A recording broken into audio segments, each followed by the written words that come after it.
Hello everyone, today we are going to learn on how you can put a table in Microsoft Word.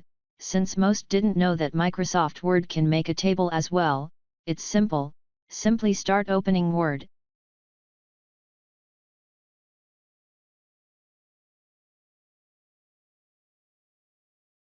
And now that Word is opened, simply type in any word you would like.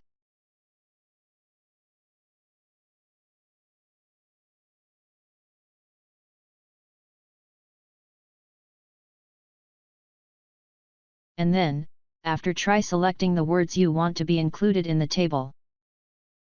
So now after selecting them, make sure you on the home button. Then click on this button, and now as can see you have so many choices of table that to choose from, so go on all borders, and now as see all the words went in the table, so from now any word you type they will automatically be set in the table. So thanks for watching, and if you are new, make sure you subscribe.